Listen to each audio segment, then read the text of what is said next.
C'est une lettre écrite d'une autre rive, la Méditerranée, d'une penseuse à une autre, d'une vivante à une morte. Merci Sophie Bessy d'être en direct avec nous. Vous publiez donc Je vous écris d'une autre rive, lettre à Hannah Arendt chez Elisa, d'un texte intime destiné à la philosophe allemande naturalisée américaine et autrice des origines du totalitarisme, de la crise de la culture ou encore d'Eichmann à Jérusalem, un texte qui suscitera à l'époque une vive polémique autour de la banalité du mal. Sophie Bessy, pourquoi avoir décidé d'écrire à Hannah Arendt? Qu'est-ce qui vous y a poussé? Parce que, merci d'abord de votre invitation. J'ai décidé d'écrire à Hannah Arendt parce qu'en fait, elle a vécu de 1906 à 1975 et donc elle a traversé les plus grandes tragédies du XXe siècle. Et elle n'a pas fait que les traverser, ces tragédies, elle les a analysées.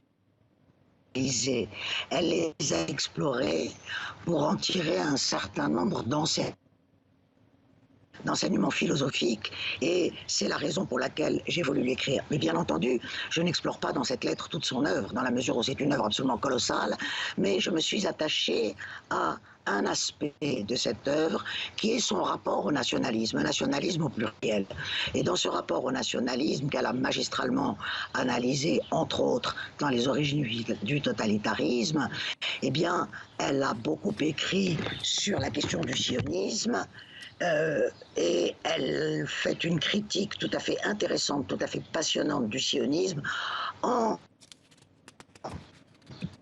temps du constat que les nationalismes sont toujours régis par de l'exclusion et par le refus de l'altérité. Et donc, dans ma préoccupation a été de la suivre, de suivre son fil pour faire une critique croisée du sionisme et des nationalismes arabes. Voilà. Et Hannah Arendt, justement, cette missive que vous lui écrivez, elle n'est pas non plus, parce que là vous venez de nous décrire ce qui vous rapprochait aussi en termes de pensée, eh bien cette missive, elle n'est pas non plus, elle est aussi critique d'une certaine manière. Il y a des choses aussi, vous l'écrivez, vous dites que vous avez des choses à lui reprocher à Hannah Arendt. Qu'est-ce que vous lui reprochez justement?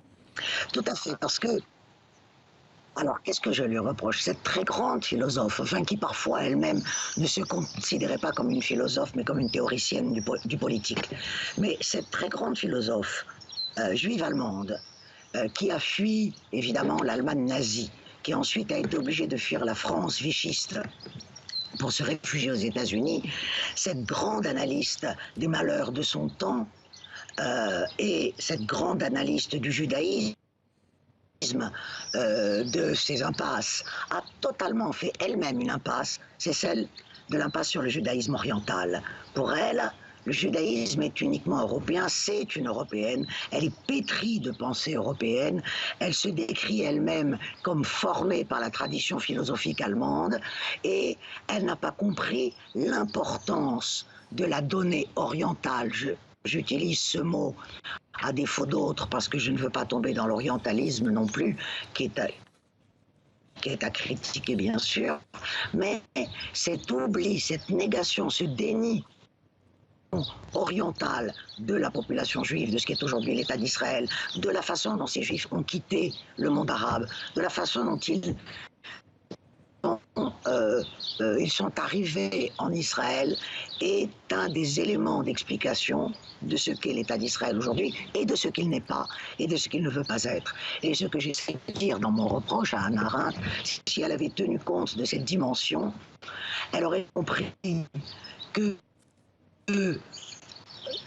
bien entendu, la solution israélo-palestinienne, mais une des solutions, c'est que Israël, quelle que soit la forme que cet État prendra à l'avenir, je ne sais pas du tout quelle en sera la forme, mais pour s'intégrer à sa région, doit retrouver une dimension orientale qu'il a totalement refusée jusqu'à présent, parce que le sionisme est d'abord et avant tout un nationalisme né en Europe au XIXe siècle.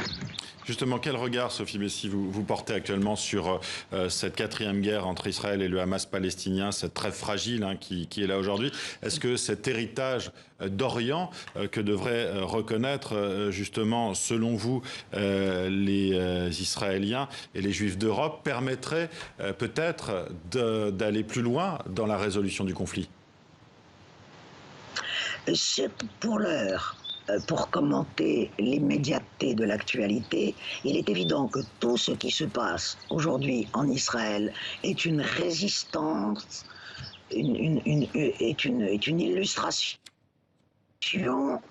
de la donnée coloniale qui est alors l'origine du sionisme. Et il est évident que rien ne sera résolu si Israël et les Israéliennes ne travaillent pas sur cette matrice coloniale qui est fondatrice de leur État et qui n'a pas laissé de place aux autres. Et tant que les Israéliens et les Israéliennes seront dans le déni de l'altérité, dans le déni du voisinage de l'autre, dans le déni de la nécessité de prendre en compte l'autre, et en l'occurrence l'autre palestinien, dans la solution du problème, évidemment, il n'y aura aucune solution à ce problème-là. Donc, c'est pourquoi, d'ailleurs, Hannah Arendt a tout à fait raison quand elle dit que les nationalismes sont avant tout des instances de refus absolu de l'autre et de l'altérité.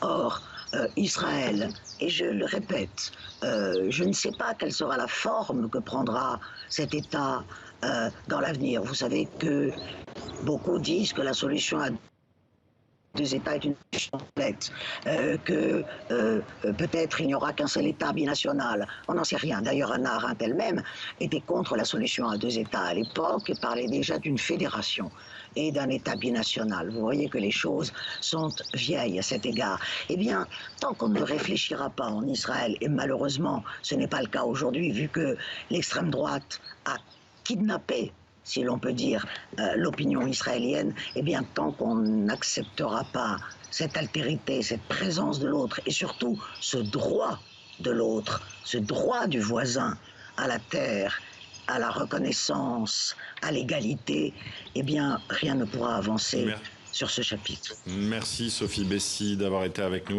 Je rappelle donc que votre livre, Je vous écris d'une autre rive, Lettre à Hannah Arendt, est publié chez Elisade. Merci d'avoir été avec nous.